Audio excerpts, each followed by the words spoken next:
Sebelumnya, Assalamualaikum warahmatullahi wabarakatuh. Kami dari kelompok 1 akan mempresentasikan tentang pengantar ilmu hukum ekonomi yang beranggotakan 1. Andrianto, 2. Fuad Andrian, 3. Januar Arafi, dan 4. Satria Dwiki Setiawan.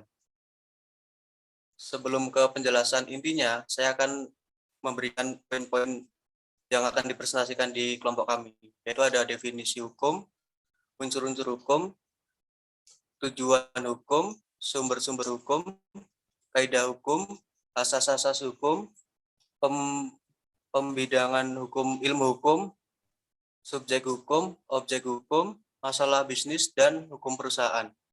Untuk penjelasan lebih lanjutnya akan dijelaskan oleh Mas Andrianto sama Mas Fuad Andrian. Silakan Mas Andrianto.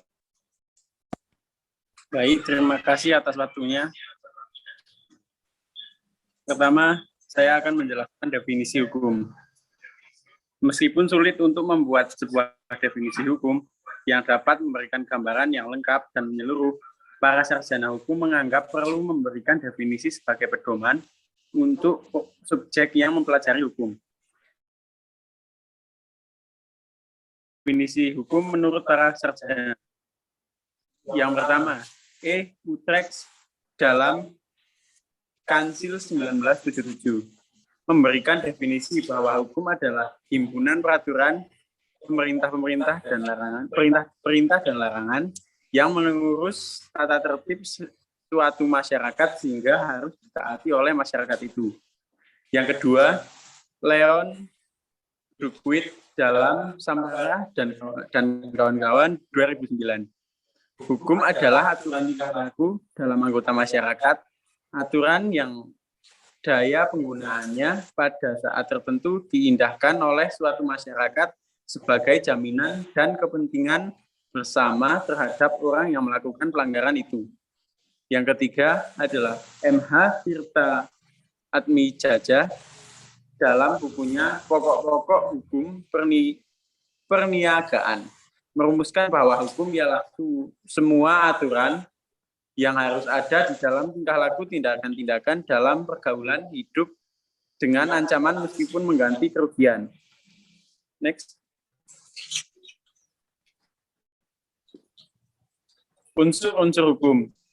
Berdasarkan rumusan definisi hukum yang telah dikemukakan oleh beberapa para sarjana, apabila ditarik intisarinya, maka akan dikemukakan beberapa unsur yang terdapat di dalamnya, yaitu sebagai berikut. 1.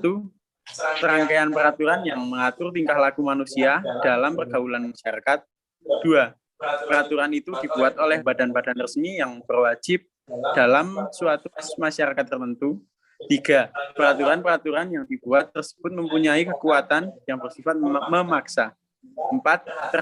Terhadap pelanggaran atas peraturan tersebut dikenakan sanksi yang tegas.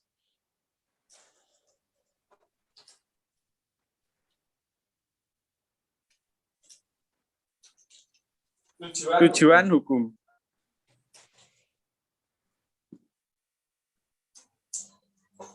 Ross C. Pot dalam Harun UTH 1998 mengemukakan 12 tujuan hukum. Ke-12 tujuan hukum tersebut dapat dipersempit menjadi 4 tujuan hukum, yaitu 1. Menjaga ketentraman dan kedamaian masyarakat.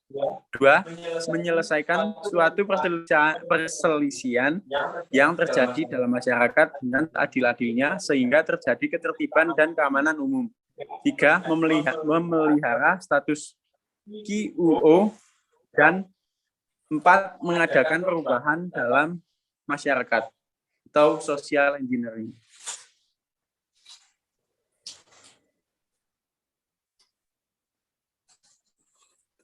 Sumber-sumber hukum. Sumber-sumber hukum dapat diartikan sebagai dasar yang sah yang memberikan kekuatan untuk membuat aturan, melakukan perbuatan, serta hak dan wewenang yang harus ditaati oleh masyarakat. Menurut Zoffenbergen dalam Al-1996, hukum atau yang menimbulkan hukum. Selanjutnya, para ahli hukum membedakan sumber hukum ke dalam 2 jenis, yaitu 1. Sumber hukum material, yaitu sumber hukum yang isinya mengikat masyarakat untuk mematuhi karena sesuai dan bersumber dari kesadaran hukum yang hidup dalam masyarakat tersebut. 2. Sumber hukum formal. Sumber hukum formal adalah sumber hukum yang mempunyai kekuatan hukum yang mengikat dan wajib dipedomani karena cara pembentukannya diterima oleh masyarakat tersebut.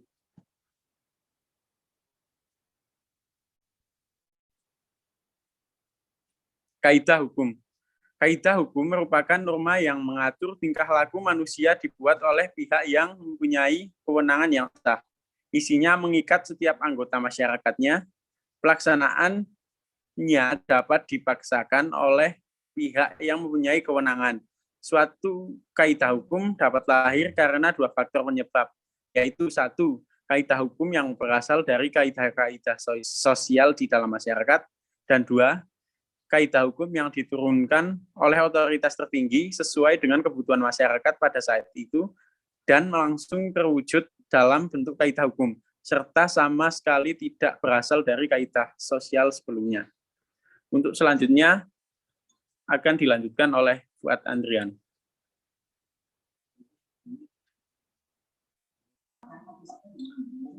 Asas-asas hukum.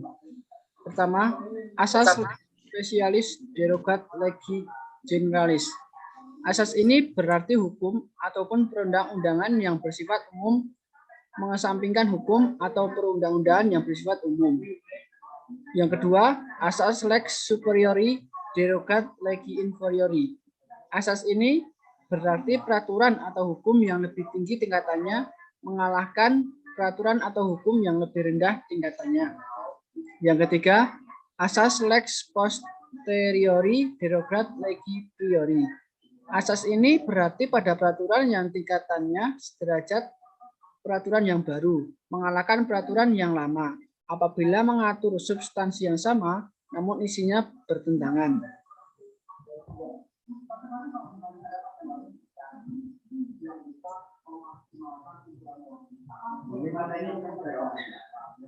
Selanjutnya adalah pembidangan ilmu hukum. Menurut Kansil tahun 1977 halaman 68, hukum dapat dibedakan menjadi 5, yaitu menurut bentuknya, sumbernya, tempat berlakunya, waktu berlakunya, dan isinya. Yang pertama, menurut bentuknya ada 2, yaitu 1. Hukum tertulis dan hukum tidak tertulis. Yang kedua, menurut sumbernya ada 5, yaitu undang-undang, kebiasaan, jurisprudensi, traktat, dan doktrin.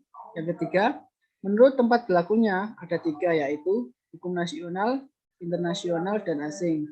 Yang keempat, menurut waktu berlakunya ada 2, yaitu ius constitutum dan ius constituendum. Yang kelima, menurut isinya ada 2, yaitu hukum privat dan publik.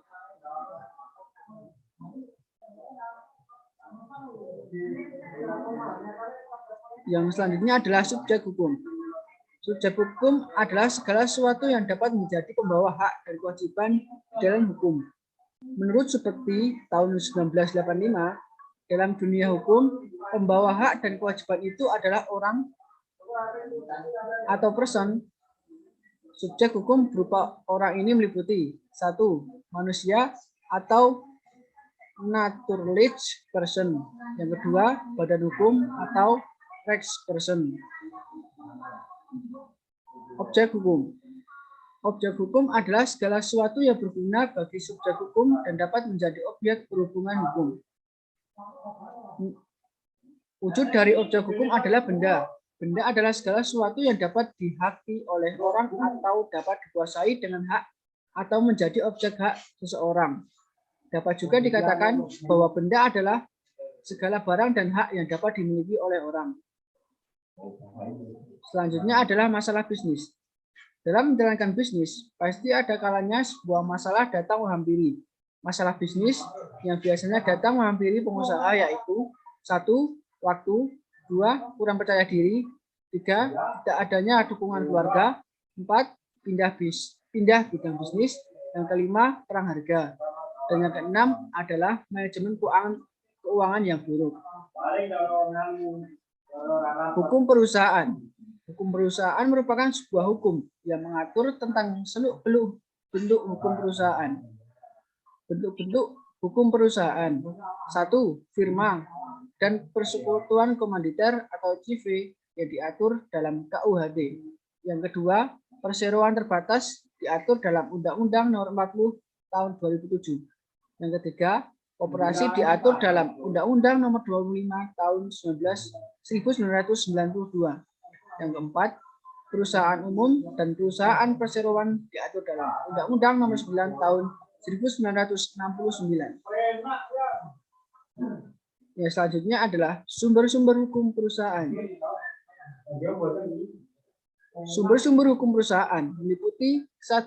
Undang-Undang Nomor 40 Tahun 2007 tentang perseroan terbatas.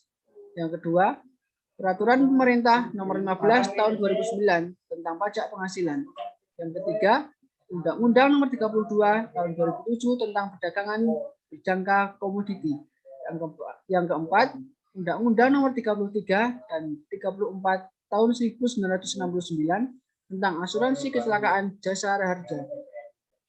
Yang kelima, Undang-Undang Nomor 5 Tahun 2007 tentang penanaman modal asing. Yang keenam, Undang-Undang Nomor 6 Tahun 1968 tentang penanaman modal dalam negeri. Yang ketujuh, Undang-Undang Nomor 19 Tahun 2003 tentang badan usaha milik negara. Yang kedelapan adalah Undang-Undang Nomor 3 Tahun 1982 tentang wajib daftar perusahaan.